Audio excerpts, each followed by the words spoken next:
یہاں پر 10 بجے ہو جائے گا جامع مسجد بیت المکرم، وہاں عزیزم محمد ابتہاج ضیاء اور ان کی ٹیم ریلی کا وہاں استقبال کرے گی، وہ بھی شامل ہو جائے گی۔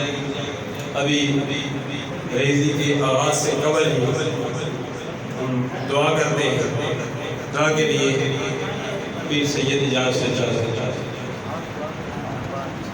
ربنا تقبل منا انک انت السمیع العلیم وتب علینا انک انت التواب الرحیم۔ یا اللہ، یہ گولڈن جبلی میلاد مصطفیٰ کانفرنس میلاد ریلی کا افتتاح باضابطہ طور پر پیر سید اجاز سنجد بخاری آستانہ عالیہ باغ میران شریف سے ہو چکا ہے۔ یا الہ اللہ کی خیر سے ریلی کو اختتام پر ہو جائے۔ اس کے بعد جو دوسری نشست ہے میلاد مصطفیٰ کانفرنس تحفظ ناموس رسالت کانفرنس، یا اللہ اس کو بھی خیر عافیت سے اختتام پر ہو جائے۔ اس تقریب میں شامل ہونے والے حضرات الحاج قاری محمد ضیاء الدین بدری عباسی صاحب سب سے پہلے پہنچے، تہجد کے وقت وہ بھی پہنچ چکے ہیں، اور اسی طرح ہمارے مسجد کا باربل کا سلسلہ دینے والے قرض حضرہ کے طور پر سیرت کی بیٹی، میلاد کی بیٹی شیباگ اور دورہ کے حاجی ذوالقرنین صاحب سب سے پہلے پہنچے، وہ بھی اس ریلی میں خصوصی چیف گیسٹ ہیں، میرے ساتھ تشریف رکھتے ہیں۔ یا الہ اللہ نے سب کی حاضریاں قبول و منظور فرما۔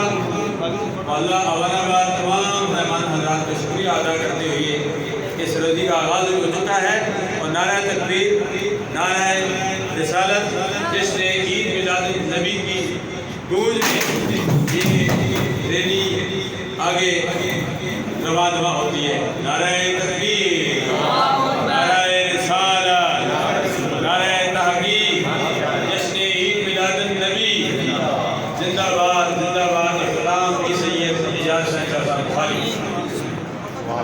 اللہ تعالیٰ اہتمام کو قبول منظور فرمائے۔ آمین۔ اللہ رب العالمین سب کے آنے کو قبول فرمائے، سب کے نیک اور جائز حاجات پوری فرمائے۔ آمین۔ اللہ ان جگہوں کو برکت اور کامیابی نصیب فرمائے۔ آمین۔ اللہ رب العالمین ہم سب کی حاضری اپنی بارگاہ میں قبول فرما کے میرے مالک ملک پاکستان کی بھی خیر فرما، تمام عالم اسلام کی کرم فرما، رحم فرما۔ سبحان ربک رب العزت عما یصفون۔ اور یہ جو حقانی صاحب کی طرف سے یہ جامع کی طرف سے جو ہے تمام ریلی کا ہوتا ہے، باقاعدہ سب کچھ یہ کرتے ہیں ہر سال کی طرح آج بھی ہم جمع